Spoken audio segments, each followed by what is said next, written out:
రంగారెడ్డి జిల్లా బాలాపూర్ మండల రెవెన్యూ పరిధిలోని నాదర్గుల్లో గల సర్వే నంబర్ 613లో దీర్ఘకాలికంగా గత 80 సంవత్సరాలుగా సాగు చేసుకుంటున్న పేద రైతులు ఇప్పుడు ఆందోళన బాటపట్టారు. 80 రోజులుగా రోడ్డు మీదనే వంటావార్పు నిర్వహిస్తూ తమ ఆందోళనను కొనసాగిస్తున్నారు. ముఖ్యంగా తాము సాగు చేసుకుంటున్న భూమిలోకి బోర్లు మరియు పైపులు వంటి ఇతర సామాగ్రి ఉన్నప్పటికీ సాగు చేయకుండా అడ్డుకుంటున్న కోహినూర్ కంపెనీపై వారు బగ్గుమంటున్నారు. ముఖ్యంగా ప్రభుత్వం నుంచి గాని మరియు అధికారుల నుంచి గాని కలెక్టర్ నుంచి గాని ఎలాంటి సహకారం లేకపోవడంతో వారు తీవ్రస్థాయిలో మండిపడుతున్నారు. ఎన్ని రోజులైనా సరే, తమ ప్రాణాలు పోయినా సరే ఇక్కడే వంటావార్పు చేస్తూ తాము భూములను సాధించుకునేదాకా ఆందోళనను విరమించే ప్రసక్తి లేదని వారు స్పష్టం చేస్తున్నారు.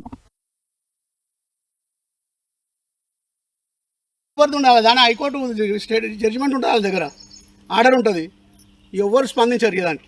కోర్టులుంది బాబు అంటారు వాళ్ళు. ఎంఆర్ఓ దగ్గరికి పోతే ఆమె కేసు పెడతారు రైతుల మీద. మా బాధలు ఇప్పుడు రామునికి కప్ప కథ చెప్పినట్టు రాముడు ఎదుగుతాం, ఎవరు చెప్పాలి? ఎవరి దగ్గరకో అదే పరిస్థితి. ఊర్లో కొందరు నాయకులను కలుపుకుంటారు, ఆ ఊరు నాయకులు అట్లనే చేస్తారు.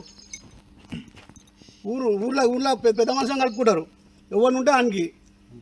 ఈ మొత్తానికి రైతులకు గవర్నమెంట్ కలెక్టరే కానీ సీఎంఏ కానీ ఏదైనా ఒక మాట ఇస్తే మేము పక్కకి జరిగిపోతుంది.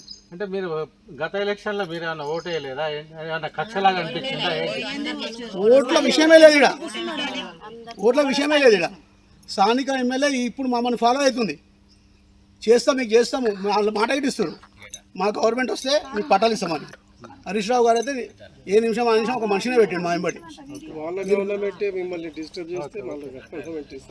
ఇప్పుడైతే ఆ పొజిషన్లో రాదు. ధన్యవాదాలు.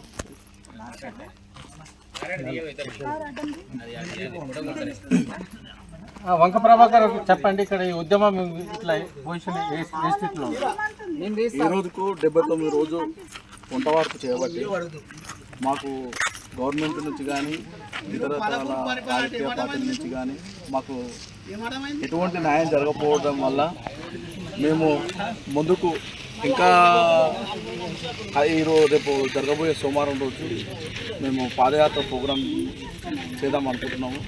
చాలామంది రైతులు మేము అందరం కలిసి మేము పాదయాత్రకు చేయబోతున్నాము సోమవారం రోజున. మిగతా అక్కడ అదే కాకుండా ఇంకా రాబోయే రోజుల్లో కూడా ఇంకా పెద్దగా చేయాలని మేము అనుకుంటున్నాము.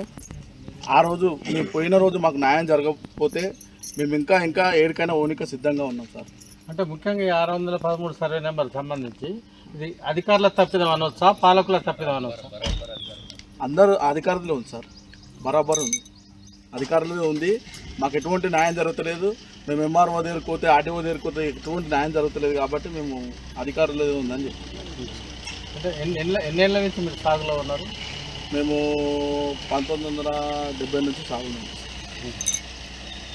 అంటే ముఖ్యంగా ఇప్పుడు అధికారులు కావచ్చు, పాలకులు కావచ్చు, నిర్బంధం ఉంటే ఎదుర్కొనే శక్తి ఉందా? ఖచ్చితంగా ఎదుర్కొంటాం సార్, ఖచ్చితంగా ఎదుర్కొంటాం. మేము అందరం రైతులము. ఇంతమందిని వాళ్ళు మమ్మల్ని ఇక్కడ నిల్చోబెట్టి ఈ రోజుకు 79 రోజులు గడుస్తూ ఉంది. అయినా కానీ మాకు ఇంతవరకు మాకు న్యాయం జరగలేదు కాబట్టి ఖచ్చితంగా ఉంటాం సార్. అంటే ముఖ్యంగా అది భవిష్యత్తులో ఇంకా కార్యాచరణ ఏ రేంజ్లో ఉండబోతుంది? అది గాంధేయవాదమా లేకపోతే విప్లవాత్మకం? మేము ఈ ముందు జరగబోయే ప్రోగ్రాంలు కూడా మాకు న్యాయం జరిగే వరకు మేము దేనికైనా సిద్ధంగా ఉండి మేము అన్నిటికీ రాజ్యాంగం రాసిన అంబేద్కర్ ఎలా చెప్పిండో మేము కూడా అలానే మేము ముందుకు వెళ్తాము. రైతులు అనేది కాకుండా రైతులను చిన్న చూపు చూస్తున్నారు కాబట్టి మేము ఈ రోజు వరకు మాకు న్యాయం జరగలేదు కాబట్టి ముందు ఇంకా దాన్ని పొడిగించడానికి చాలా మేము ప్రయత్నాలు చేస్తాం. అంటే ముఖ్యమంత్రి కావచ్చు, ప్రభుత్వం ఏమంటుందంటే మాది కూడా బడుగుల ప్రభుత్వమే ఇందిరమ్మ రాజ్యం అంటుంది. దానికి మీరు ఏం చెప్పదలుచు? ఇందిరామ రాజ్యం వేయడం సార్, ఇందిరామ రాజ్యం అప్పట్లో ఇచ్చిన భూమి ఇది మాకు. ఇప్పుడు మరి ఆ ఇందిరామ రాజ్యం ఉంటే మా పొలాలు మాకన్నా అప్పుడు ఇచ్చి వాళ్ళే కదా, ఇప్పుడు వాళ్ళెందుకు గుంజుకుంటారు? మా పొలాలు మాకు ఇస్తే అయిపోతుంది కదా, ఇప్పుడు మళ్ళీ ఎందుకు తీసుకుంటున్నారు? ఇప్పుడు మళ్ళీ ఎందుకు తీసుకుంటారు సార్? అది దీన్ని కూడా న్యాయం చేయాలి కదా. ఇక్కడ ఎక్కడో దూరం లేదు, మాది ఎక్కడో ఊర్లో లేదు, నాదర్గుళ్ళు రెవెన్యూ రంగారెడ్డి జిల్లా. మరి అదంతా చూస్తలేడా?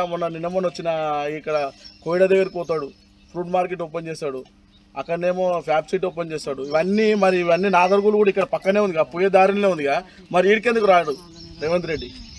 మరి దీన్ని కూడా ఆలోచన చేయాలి కదా. ఒక్కరిద్దరు కాదు, 373 ఎకరాలకు 300-400 కుటుంబాలు ఉన్నాయి ఇందులో. మీరు చూస్తారు కదా సార్ ఇక్కడ ఎంతమంది ఉన్నారు, అందరూ ఇక ఏడ్చుకుంటూ కూర్చుంటే కూడా మరి ఈ రోజు 79 రోజు గడుస్తుంది. మరి దానికి న్యాయం ఎటువంటి న్యాయం జరుగుతలేదు. మేము అందుకోసమే ఇప్పుడు కలెక్టరేట్కు పాదయాత్ర ముఖ్యంగా ప్రోగ్రామ్ మీరు ఒక గత 8 దశాబ్దాలుగా సాగులో ఉన్నామని చెప్తున్నారు. ప్రభుత్వం అడిగిన విధంగా అంటే ఒక డిమాండ్ ప్రతిపాదిస్తే మీరు ల్యాండ్గా అడుగుతున్నారా, వేరే ఆల్టర్నేటివ్ స్కీమ్ ఇస్తే ఒప్పుకుంటారా? లేదు సార్, మాకు ఖచ్చితంగానే మాకు ల్యాండ్ ఇవ్వాలి, మాకు పట్ట పాస్బుక్లు ఇవ్వాలని వచ్చే వరకు కూడా పోరాడతాం. దీని ఉద్యమం అయితే ఆపేది లేదు. అంటే ఓవరాల్ ఈ కలెక్టర్ తర్వాత నెక్స్ట్ ఇంకా కార్యాచరణ ఏ రేంజ్లో ఉండవచ్చు? నువ్వు కలెక్టర్ దగ్గరికి అయితే సోమవారం పోతా ఉన్నాం, మిగతా ఆర్డీఓ దగ్గర కూడా వెళ్తాం, ఎంఆర్ఓ ఆఫీస్ దగ్గర కూడా వెళ్తాం. కలెక్టర్ అన్ని ఆదేశాల మేరకు వాళ్ళకు మాకు న్యాయం జరగకపోతే మేము దీనికి ఏడికైనా పోనీకి సిద్ధంగా ఉన్నాం. సార్. అంటే డైలీ వంట వార్పు అంతా డైలీ ఇక్కడ నడుస్తుంది. రెగ్యులర్గా వంట వార్పు దాదాపు ఒక 5,000-6,000 ఖర్చు వస్తుంది. రోజు ఇంతమంది కుటుంబాలకు వండుకోవాలంటే మేము ఒక్కొక్కరి దగ్గర 10 రూపాయలు వసూలు చేసి రోజు వంట వార్పు కార్యక్రమాలు చేస్తున్నాం. ఇక్కడ అయినా కానీ స్పందించట్లేదు గవర్నమెంట్. ఇక్కడ అందరూ రోజు అక్కడ పనులన్నీ వదిలిపెట్టుకొని ఇక్కడ వచ్చి వంట వార్పు చేసుకుంటా తినాలి కాబట్టి అలా భూమి పోయిందన్న బాధతోటి వంట వార్పు చేసుకోవడం జరుగుతుంది ఇక్కడ రోజు. దీనికి మరి స్పందించాలని నేను అనుకుంటున్నాం సార్ గవర్నమెంట్. ధన్యవాదాలు వంక ప్రభాకర్.